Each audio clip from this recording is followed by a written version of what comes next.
So Kim Sturla is the executive director of Animal Place, a sanctuary for farmed animals that she co-founded in 1989. Animal Place has 3 facilities now in California, a 600-acre sanctuary in Grass Valley, 60-acre rescue ranch shelter in Vacaville, and its new residential internship site also in Grass Valley. Kim has been a central figure in the animal rights movement for over 30 years, and we hear that she is the resident pig whisperer, able to communicate beautifully with the wiliest of pigs. So we are really, really grateful to have her and Animal Place as a co-sponsor of this event. Please welcome Kim Sturla.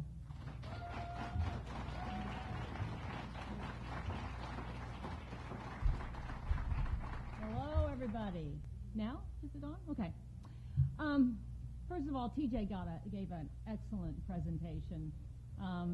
ALDF was very helpful to us when we rescued the 4,000 starving hens from Sturla, and they represented Animal Place, Harvest Home, and Farm Sanctuary when we were bringing cruelty charges against the owner of those 50,000 hens that they left to starve to death.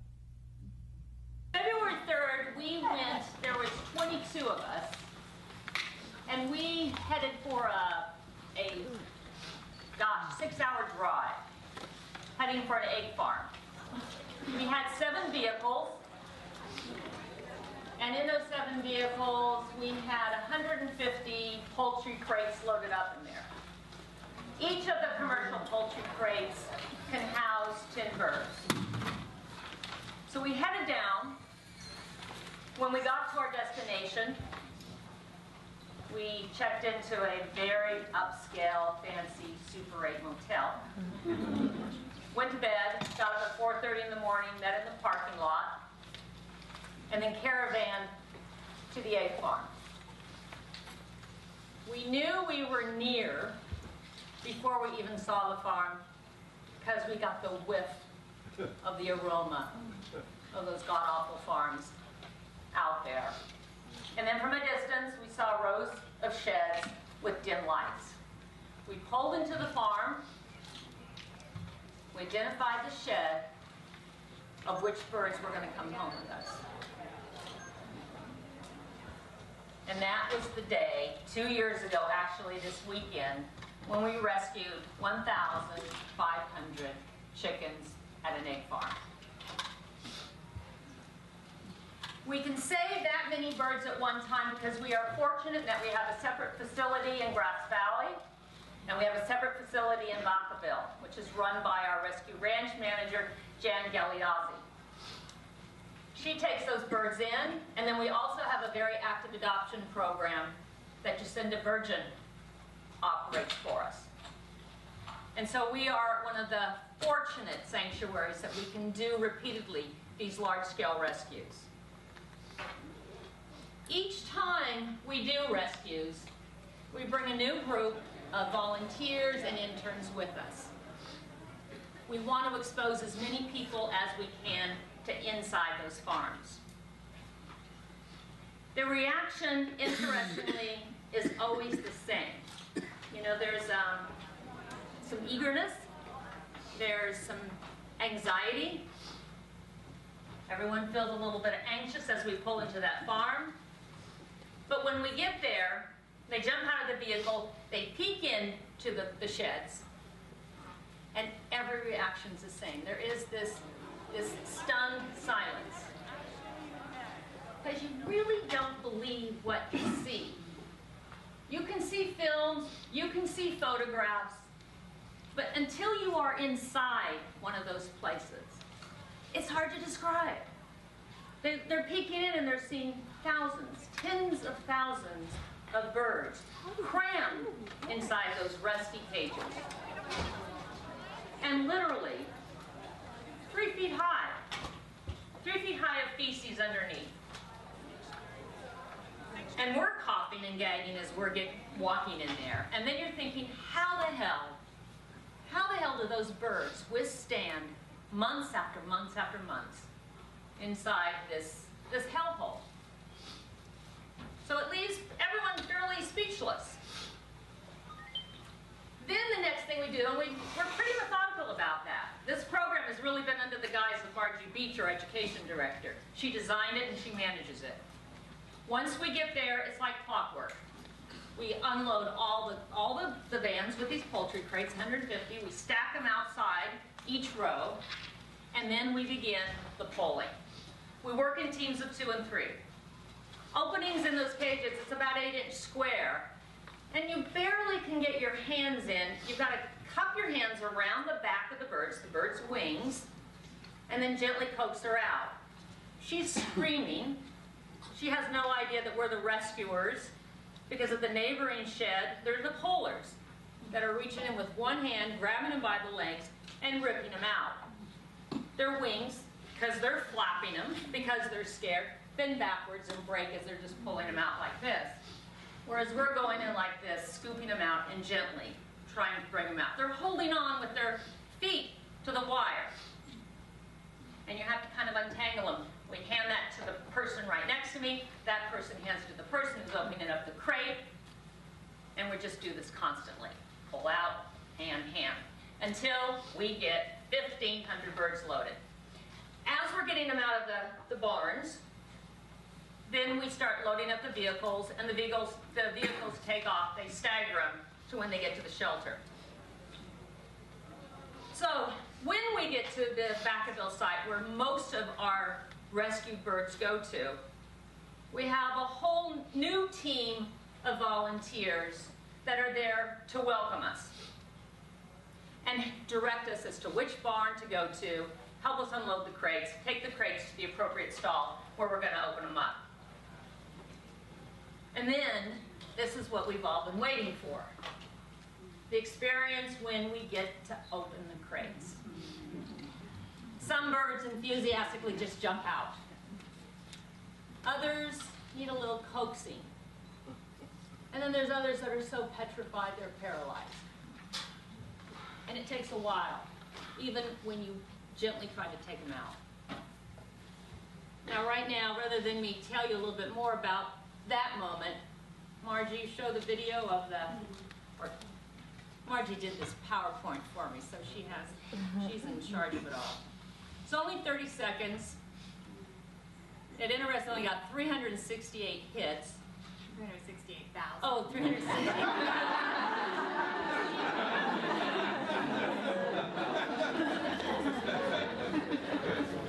Oh, it's okay. This is why I had Margie do the PowerPoint. When I spoke here last time, I was embedding all these videos, and none of them worked because I didn't know what the heck I was doing. Anybody knows how to make this magically work? Maybe our audio guy? Well, what it somewhat shows is the enthusiasm of those birds jumping out. And then what we get to observe is them experiencing all their firsts. All their firsts in life. The first time they're actually opening up their wings and flapping. First time in their lives. First time that they're off of wire and they're standing on earth. The first time that they're actually able to jump up. The first time that they take sun baths, which birds do.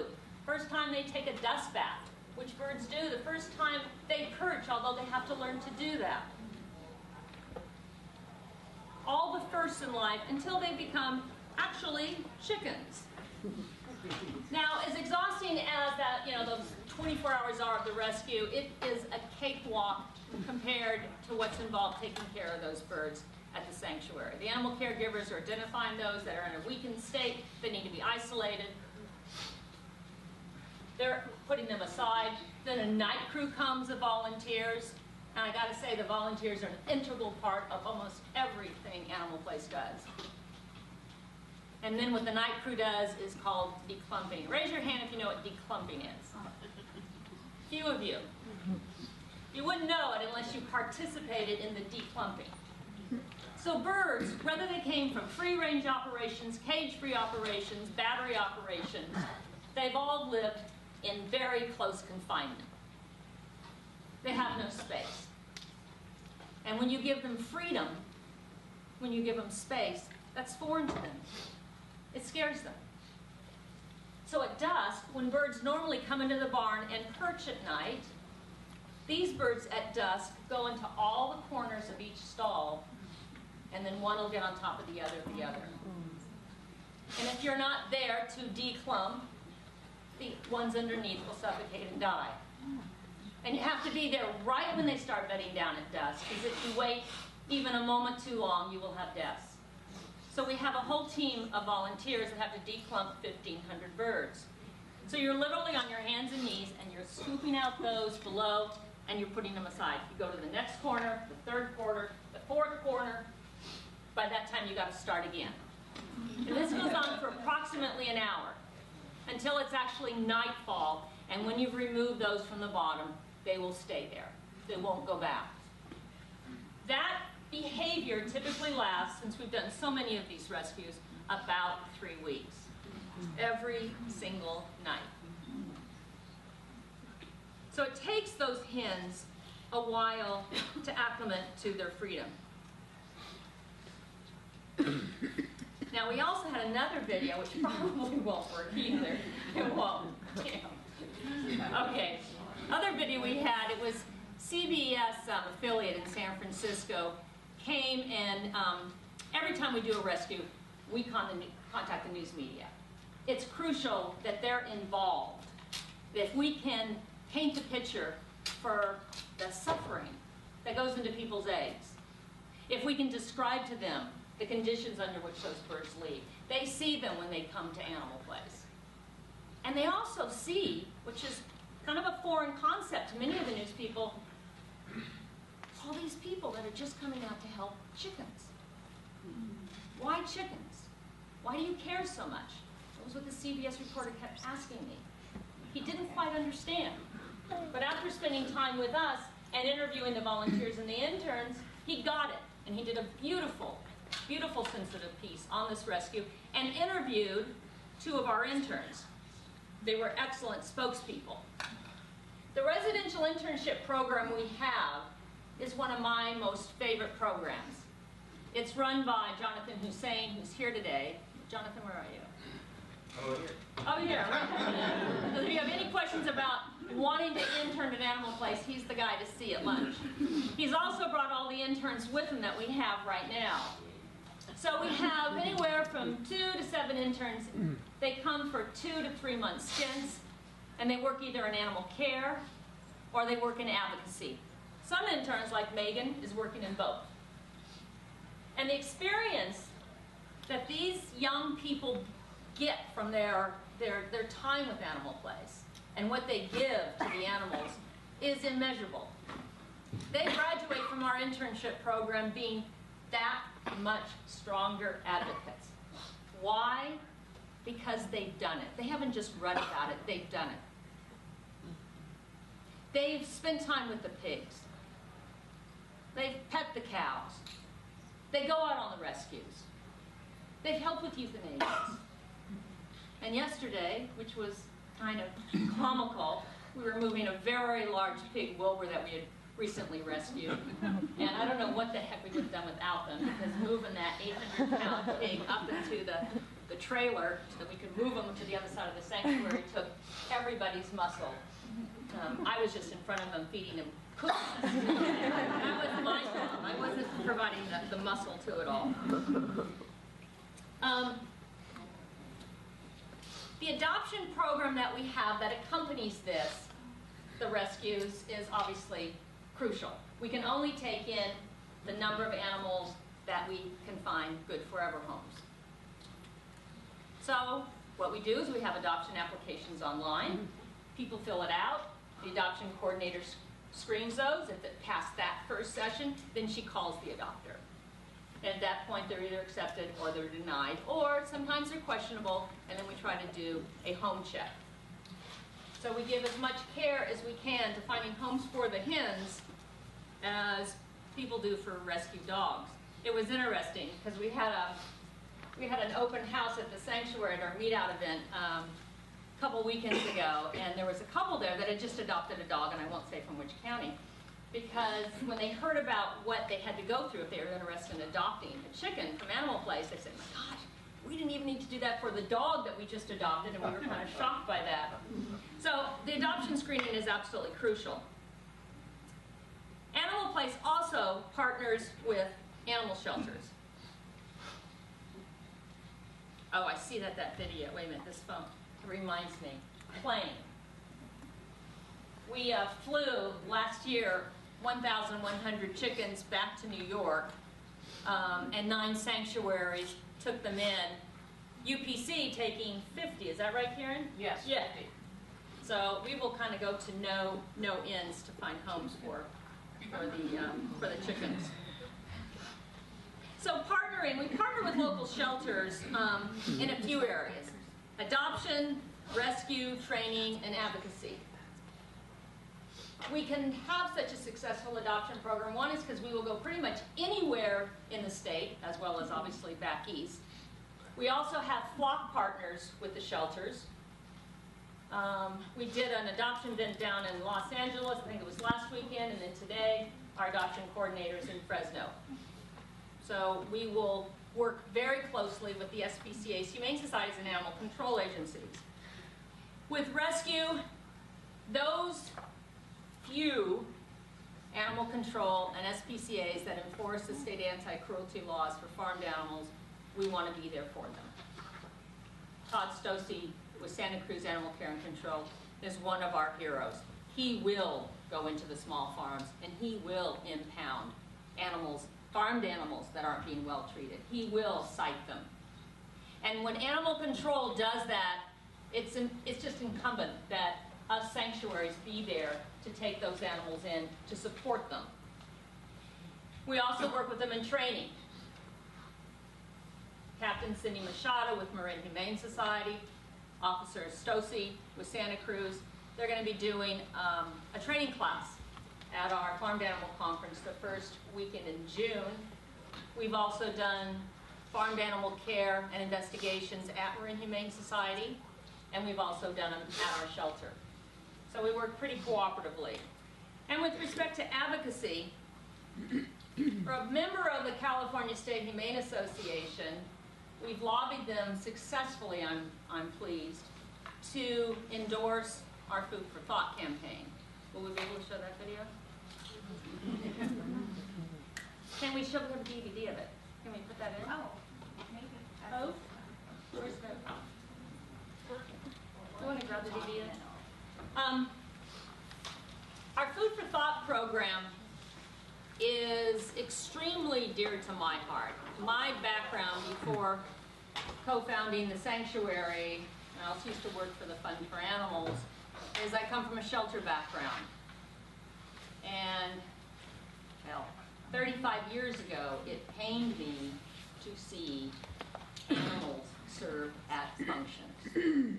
It made no sense to me that we do what we can to save dogs and cats while we have total disregard for chickens and cows and turkeys and pigs. I will never forget when a stray piglet was picked up in East Palo Alto, and our officer came into the front counter holding this squealy, screaming little pink piglet, making such a ruckus. And if any of you guys know about pigs, you know that they're very vocal. And we all ran down to the office and go, what's going on here? You know, we see this little piglet, we're oohing and awing, and then we put her in a kennel, and then we're visiting all the time, and we're, you know, sharing our lunches with her. Our adoption department is really trying to find a home for her. They can't find a home for a pig that people won't eat. We had one person that they wanted to fatten her up to barbecue her. Obviously, that's not acceptable.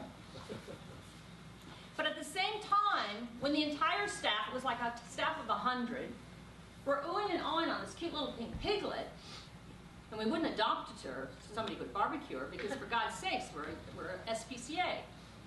We had an event to raise money for the dog kennels, and we served ham. For me, that was that aha moment of that powerful disconnect we have. Powerful disconnect. that piglet that we picked up as a stray, she had value. She had value because we saw her.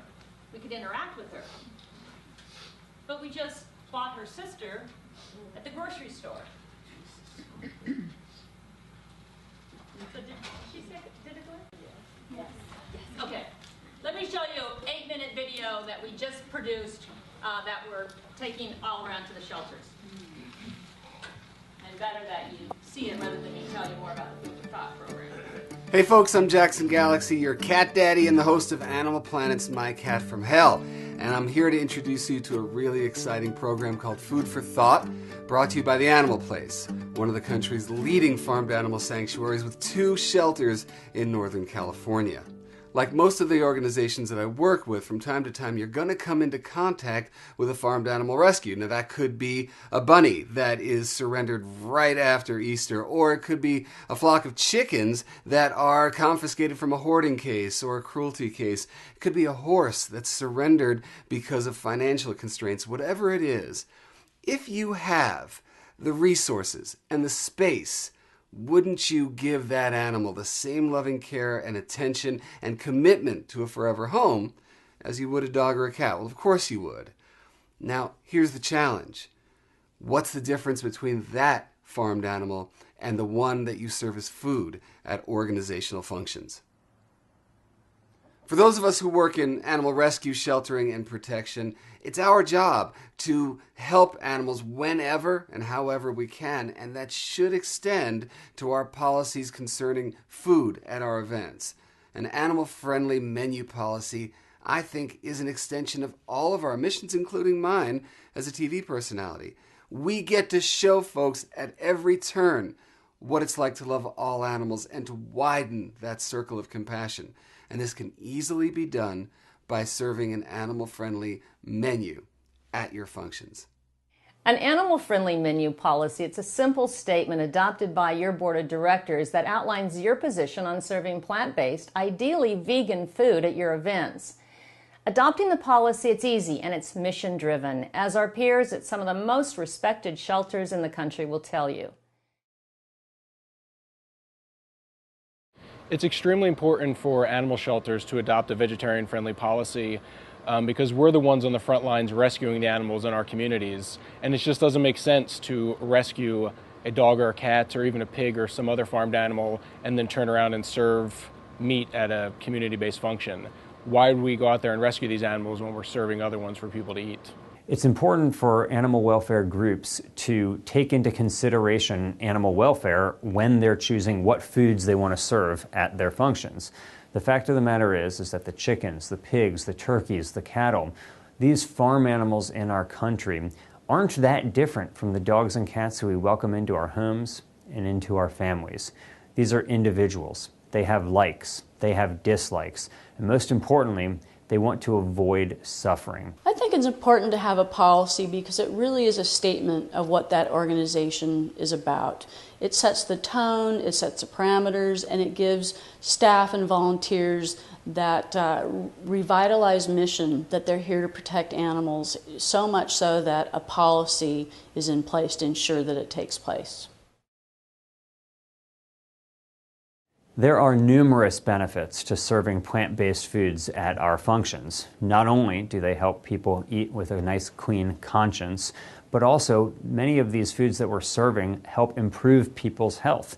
So where it's a real win-win for both the guests at our functions and, of course, for animals as well. The benefits of an animal-friendly menu policy really show the community that the agency is committed to all animal welfare, not just to the animal welfare of domesticated animals, but to the welfare of all the animals in our community. We're showing them that we're taking the stance by not serving animals at our functions, that we want to truly support all animals. Part of the mission of the Whatcom Humane Society is that we advocate on behalf of animals and educate on their behalf.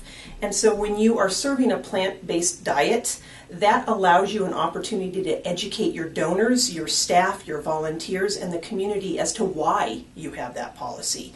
It gives you an opportunity to talk about the policy, why it's in place, and why it's important as an animal welfare organization to have it. The benefits of an animal-friendly menu policy are multifold. First, certainly we are consistent in our activities and in meeting our mission. We get to introduce our supporters to a whole other set of food that if they were to adopt some in their diets would reduce the demand on the overall animal agricultural system, which would be wonderful not only for those animals, but also for wildlife. Big animal agriculture has a tremendous toll on the environment and on wildlife populations. If someone has concerns that there might be drawbacks to adopting a vegetarian-friendly policy at their shelter, I would say to really think long and hard as to why they got into the business. Are we in this business because we want to serve flesh at our fundraisers, or are we in this business because we want to rescue animals? And just because you're having a vegetarian meal at the animal shelter doesn't mean those people who are criticizing it can't go home that night and eat some meat. It's just critical that the animal shelter not promote the serving of animals. Since the policy has been in place here at the Whatcom Humane Society, we have really had no drawbacks. Once people were educated and explained why the policy is in place, people seem to not only immediately understand why the Whatcom Humane Society had this policy, but respect it. For us here at the Marin Humane Society, we feel it's really important to emphasize this is just one meal.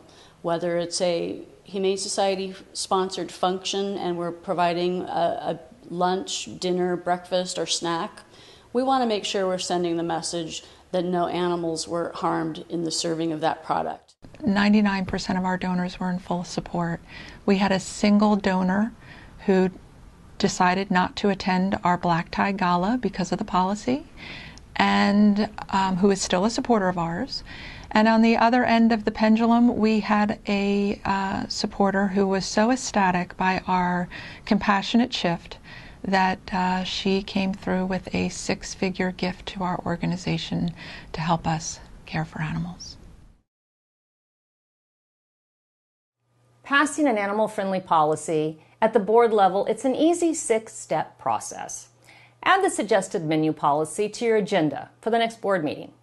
Supply food for thought materials to your board prior to the meeting for them to review. Then facilitate an educated and a thoughtful discussion during your board meeting. Tweak the language of the policy to best suit your organization. Then bring the policy to a vote.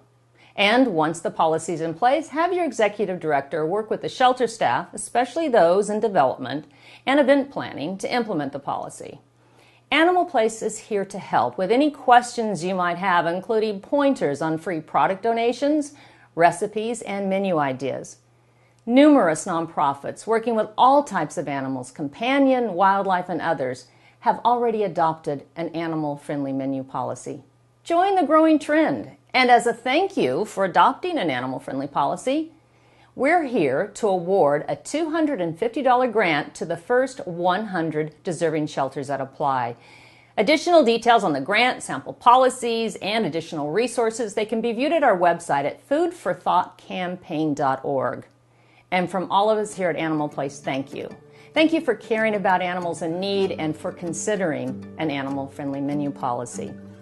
It's time for all animal agencies to have a consistent message of compassion, even down to the food we serve at our events.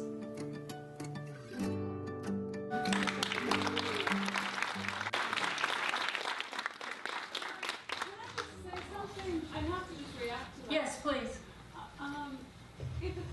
We just heard about humane and the way that word term is abused, and this phrase animal friendly sounds to me like more of that same kind of misuse of language. Why don't you just go vegan? If you want to stop all harm, why don't you just say vegan and stop, because it's not humane, again, if you're still including dairy products in. I absolutely agree with you. We use the term plant-based, we use the term veggie, we use the term animal-friendly. So we've used several terms when talking to shelters. And I probably didn't set the stage well enough for this film. We first started the Food for Thought program well over 15 years ago. And we did it back then as we did it now, trying to go peer-to-peer. And what I was told by the shelter director then at Marin Humane Society, saying, oh, this is a piece of cake. This is like picking the low-hanging fruit. Oh, how I wish it was. I sometimes feel it would be easier to get the Rotary Club to adopt a vegetarian policy than shelters. The resistance is immense, immense. And sometimes there is a necessity for incremental change. I think when it is packaged into what the ultimate goal is. I couldn't agree with you more. Vegetarian is not sufficient. More cruelty goes into that morning omelet or the glass of milk than goes into a hamburger. And it is crucial that every time, we have, most of those shelters have only adopted a vegetarian policy. Those that have adopted a vegetarian policy, we're pushing them to go vegan. Most, probably 98% of the SPCAs and humane societies in the country have no food policy whatsoever, and I guarantee you they're absolutely serving dead animals and all their byproducts at their events. So the Food for Thought program, we've expanded it. We now have 3 regional coordinators throughout the United States. So we are seriously tackling this issue now. And this is something that everybody here can do something about. When you think about it, across the country, we have SPCAs and humane societies in every single community.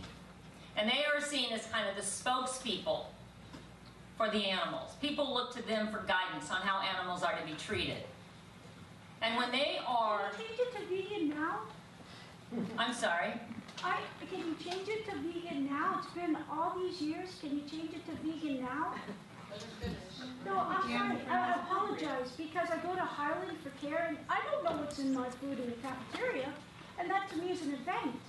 So what I would like to do is finish my presentation, and then if we have time, I'd like to take questions. Thank you. All right? So I'm going to go back to the topic. That's kind of what our Food for Thought program is about, of sanctuaries as change makers. And I think sanctuaries can absolutely be change makers, but it depends on what programs they're going to expand out to. It depends on how far they're willing to go beyond just rescuing and sheltering animals. Sanctuaries have that unique capacity to be, I always call them the classroom without walls. There's really nowhere else where people can go and, thank you, see them, touch them, smell them, interact with them, learn about them, learn about their behavior, but learn about farming practices. It's just crucial that we maximize the role of sanctuaries as education centers. Because I think the goal of all of us is try to personalize that pig, personalize that chicken, personalize that cow. If we can personalize the individual, I think we got a better chance at personalizing the torture. So it's just crucial that sanctuaries have those doors open and invite the public. We have expanded our educational role by actually establishing a museum of animal farming. We're still working on the interior. We got the mural set and some displays designed, but our outside is pretty much completed. And what we have are 5 8-foot-long battery cages, straight from a farm down in San Diego. We have 2 old farrowing crates that have a life-size model of a pig inside. We have a gestation crate. We have 3 veal crates that a volunteer built for us with life-size models inside. We have a human battery cage. We have 2 human gestation crates. We want people to get inside these structures and get a sense for the confinement that these animals experience their entire lives on farms. We'd hoped to actually have the human-sized battery cage here that Becky, our outreach coordinator, was bringing down, but the truck blew up on her way down here. But I had the battery cage in the back, and I had to swing by to pick her up, and it wouldn't fit in my Prius, so no battery cage. But I think we've taken it to the Capitol, we've taken it to Lake Merritt. It makes an excellent display, not just on-site at the sanctuary, but elsewhere.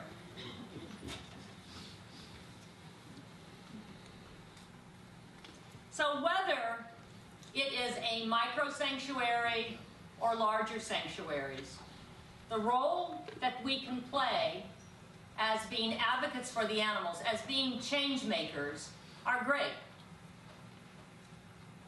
Guided tours are essential. I know of some sanctuaries that don't allow visitors in, and I think that's crazy. This is a wonderful educational opportunity for people to come in. We have actually a moral imperative to open up our barn doors for people. Great, great, great training ground for volunteers. Not only can they be there to help you do feeding and cleaning, but they can also be there to help you tabling, to help you leaflet, to help you on rescues, to help you do presentation to schools. I'm hoping too that all sanctuaries, and including all of you here, will embrace your Humane Society and local SPCA and lobby them to adopt a vegan policy or whatever you can get from them. So the role of sanctuaries really is to disrupt that dysfunctional relationship we have with animals. We need to disrupt it. We need to challenge people. And it's a heck of a lot easier when you can challenge people after they've interacted with a pig. If they've hugged a cow, they've just sat for a moment to observe chickens. I think it is more difficult for people once they have visited a sanctuary and interacted with the animals and observed them on their way home to stop off at McDonald's. Some do, I know. But I think that seed we planted is quite powerful. And I also think, just by the nature of having a sanctuary, that we are communicating that these animals have value. They have value independent from us. They have as much value as a dog or a cat does. And that we feel it's so important that we will rescue. I can't tell you how many times when I first co-founded Animal Place years ago, people would come by and they'll go, well, where did you get these animals? Well, what do you do with them? Well, we don't do anything. We let them live there. And they don't understand that. But people are understanding that now. And goodness, if we can get the news media to support us on every single hen rescue we do, it's certainly easier to get that compassion and that support for the cows and the pigs. I'd like to just wrap it up with sanctuaries as change makers of the role that everybody here can play in helping. In Northern California, we're fortunate because we have a lot of shelters. We have Pre-Train in Dixon. We have Animal Place in Vacaville next door. We got Harvest Home in Stockton. We're up in the Sierra Foothills in Grass Valley. You've got Farm Sanctuary in Orland. You got Hen Harbor in Santa Cruz. You got Happy Hen in San Luis Obispo. All of them need help. People can help at sanctuaries by just doing the grunt work, shoveling, cleaning barns. You can do help in the education level of giving tours. You can do helping with contacting your local SPCA. You can help with adoption outreach. We have volunteers that work from their home to do adoption screening. And I just want to end with the last message. It's not enough that we educate people about farmed animals. It's not enough that we sensitize them to farm animals. It's not enough that we change their attitude about farm animals. The only thing that's really going to make a difference is if we can change their behavior, if we can motivate them to stop eating them and their products. It doesn't do the cows any good if they feel really bad how they were treated. And then they go home and drink the milk that we stole from her. We can educate people about chickens from the egg farm, and they can feel terrible, but they wouldn't egg the morning omelet. The ultimate goal of all of us, including Sanctuaries, we have to change the behavior. Veganism needs to be embedded in every single educational message we put out there. If we're not doing that, we're not doing it wrong.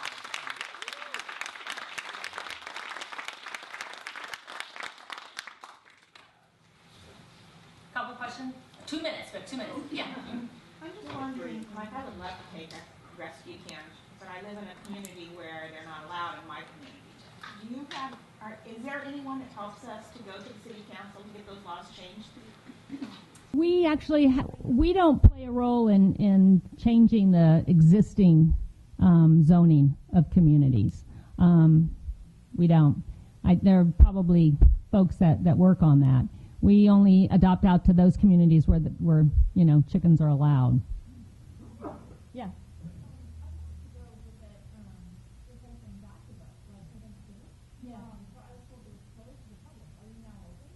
The Vacaville site, which was the original location of our sanctuary for the first 20 years, it's only open to volunteers and staff. So it's not open to the public for tours.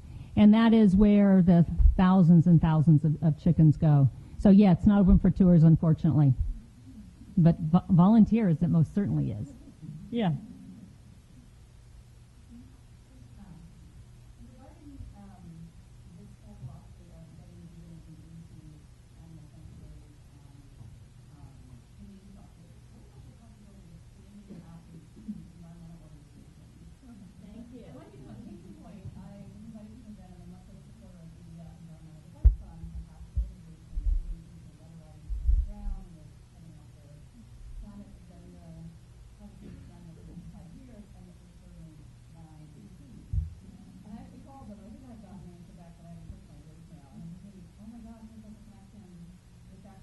No, absolutely.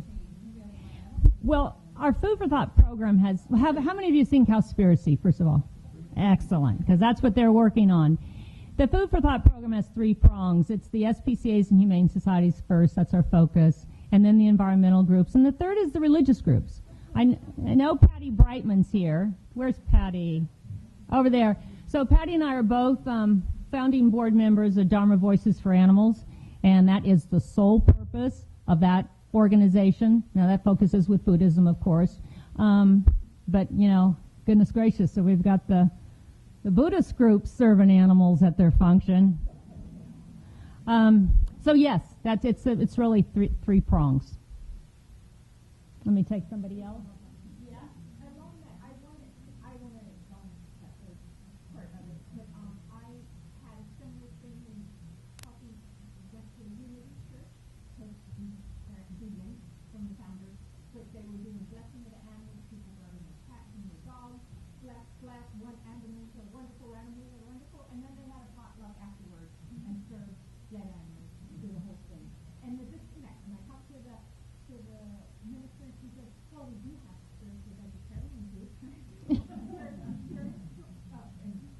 No, I understand. I mean, there's a ton of work for all of us to do in that area of just seeking out consistency in our ethics. Thanks, everybody.